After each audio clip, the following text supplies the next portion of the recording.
ನನ್ನ ಆತ್ಮೀಯ ಸ್ನೇಹಿತ ಬಂಧುಗಳೇ, ನಿಮಗೆಲ್ಲರಿಗೂ ಟ್ರೂ ಲೈನ್ ಸತ್ಯದ ಹಾದಿಯಲ್ಲಿ ಮತ್ತೊಂದು ಚರಿತ್ರೆಗೆ ಸ್ವಾಗತ ಸುಸ್ವಾಗತ. ವೀಕ್ಷಕ ಬಂಧುಗಳೇ, ಈ ಸಂಚಿಕೆಯಲ್ಲಿ ನಾನು ನಿಮಗೆ ಮಹಾವಿಷ್ಣು ಹಯಗ್ರೀವ ಅವತಾರ ಏಕೆ ಧರಿಸಿದ ಎಂಬ ವಿಚಾರದ ಕುರಿತು ನಿಮಗೆ ತಿಳಿ ಹೇಳಲು ಬಂದಿರುತ್ತೇನೆ.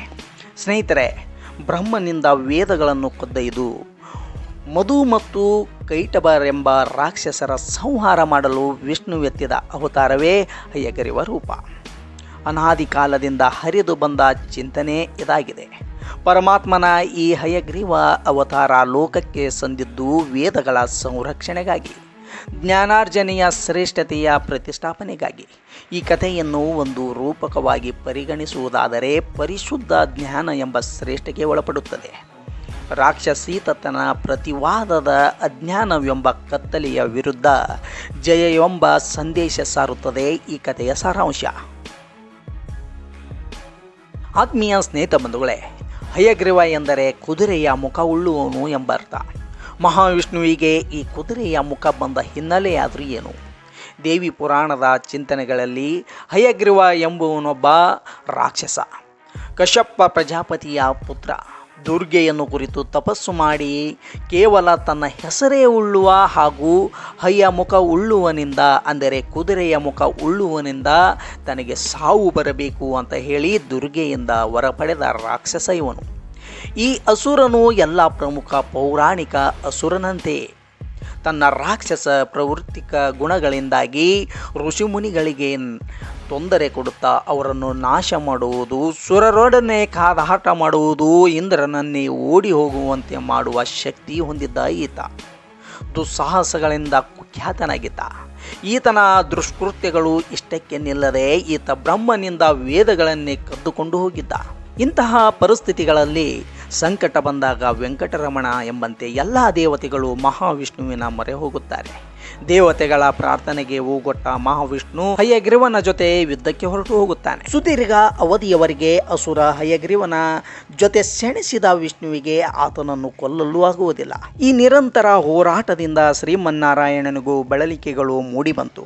ಹೀಗಾಗಿ ವೈಕುಂಠಕ್ಕೆ ಹಿಂದಿರುಗಿದ ಮಹಾವಿಷ್ಣು ತನ್ನ ಕೈಯಲ್ಲಿದ್ದ ಧನುಸ್ಸನ್ನೇ ದಿಂಬನಾಗಿಸಿಕೊಂಡು ಯೋಗ ನಿದ್ರೆಗೆ ಒಳಗಾಗುತ್ತಾನೆ.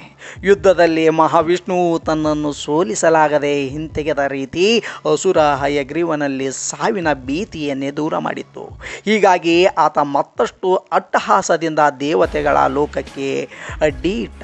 ಈ ಅಸುರ ಹಯಗ್ರೀವನ ಕಾಟ ತಾಳಲಾರದ ದೇವತೆಗಳು ಮತ್ತೆ ಯೋಗ ನಿದ್ರೆಯಲ್ಲಿದ್ದ ಮಹಾವಿಷ್ಣುವಿನ ಬಳಿ ಓಡಿ ಬಂದರು. ಬ್ರಹ್ಮ, ಇಂದ್ರ, ಮಹೇಶ್ವರರು ಬಂದರು. ಆದರೆ ಏನು ಮಾಡಿದರೂ ಏಳಲೇ ಇಲ್ಲ ಈ ಮುರಾರಿ. ಕಡೆಗೆ ಇವರೆಲ್ಲ ಧನುಸ್ಸಿನ ಝೇಂಕಾರ ಮಾಡಲು ಯತ್ನಿಸಿದರು.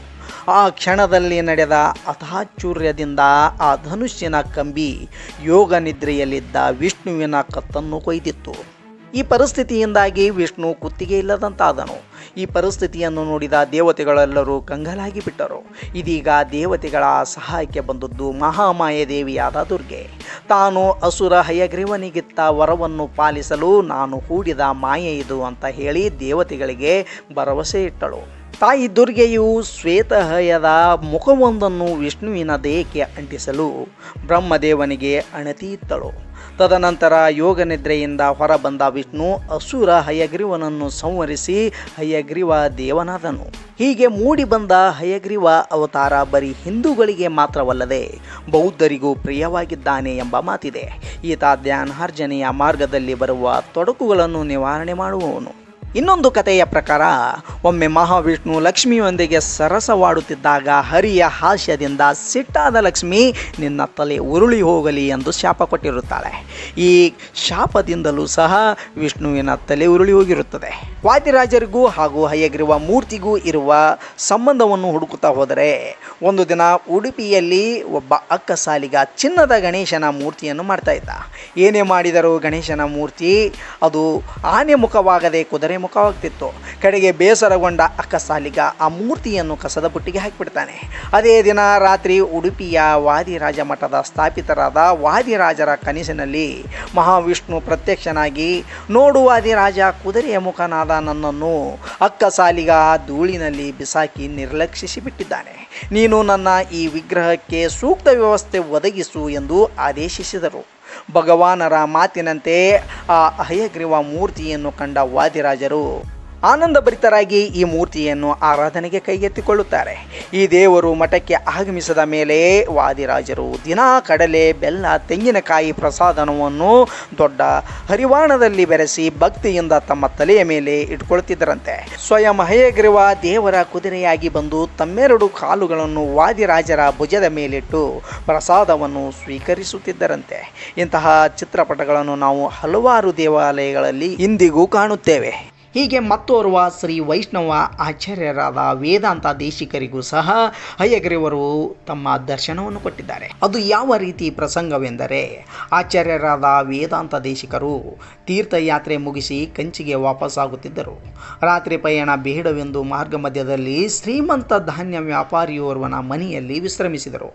ಅದೇಕೋ ಅಂದು ಅವರಿಗೆ ಹಯಗ್ರೀವನಿಗೆ ನೈವೇದ್ಯ ಮಾಡಲು ಹಣ್ಣು ಹಂಪಲು ಸಿಗಲಿಲ್ಲ. ಬರೀ ನೀರನ್ನೇ ನೈವೇದ್ಯ ಮಾಡಿದಿ ಅತೃಪ್ತ ಭಾವದಿಂದ ಮಲಗಿದರು.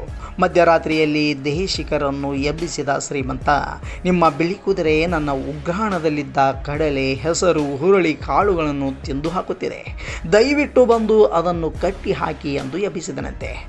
ಆಶ್ಚರ್ಯಗೊಂಡ ದೇಶಿಕರು ತಕ್ಷಣ ಉಗ್ರಾಣಕ್ಕೆ ಹೋಗಿ ನೋಡಿದಾಗ ಒಂದು ಅದ್ಭುತವಾದ ದಿವ್ಯ ಜ್ಯೋತಿ ಕಂಡು ಬಂತು. ಕುದುರೆ ತಿಂದ ಧಾನ್ಯದ ಚೀಲದ ತುಂಬ ಚಿನ್ನ ತುಂಬಿತ್ತು. ಅಂದಿನಿಂದ ಹಯಗ್ರೀವನಿಗೆ ಕಡಲೆ, ಹುರುಳಿ ಜೊತೆ ಬೆಲ್ಲವೇ ಪ್ರಸಾದವಾಗಿ ಇರುತ್ತೆ. ಇದು ಕಥೆಯ ಸಾರಾಂಶವಾಗಿದೆ. ಹೀಗೆ ಮಹಾವಿಷ್ಣು ತನ್ನ 24ನೆಯ ಅವತಾರವಾಗಿ ಹಯಗ್ರೀವನ ಅವತಾರ ಧರಿಸಿ ರಾಕ್ಷಸನ ಸಂಹಾರ ಮಾಡಿ ತದನಂತರದಲ್ಲಿ ಶಿವನನ್ನು ಕುರಿತು ತಪಸ್ಸನ್ನು ಮಾಡಿ ಯಥಾ ಪ್ರಕಾರವಾಗಿ ತನ್ನ ರೂಪವನ್ನು ಪಡೆದುಕೊಳ್ತಾನೆ. ಇದಿಷ್ಟು ಮಹಾವಿಷ್ಣುವಿಗೆ ಸಂಬಂಧಪಟ್ಟ ಹಯಗ್ರೀವನ ಅವತಾರದ ಕಥೆಯ ಸಾರಾಂಶವಾಗಿದೆ. ಸ್ನೇಹಿತರೆ, ಮುಂದಿನ ಸಂಚಿಕೆಯಲ್ಲಿ ಇನ್ನೊಂದು ಮಾಹಿತಿಯ ವಿಷಯದೊಂದಿಗೆ ನಿಮ್ಮ ಮುಂದೆ ಬರುತ್ತೇನೆ. ಅಲ್ಲಿಯವರೆಗೆ ನನ್ನೆಲ್ಲ ಮಿತ್ರರಿಗೆ ಜೈ ಹಿಂದ್, ಜೈ ಕರ್ನಾಟಕ ಮಾತೆ.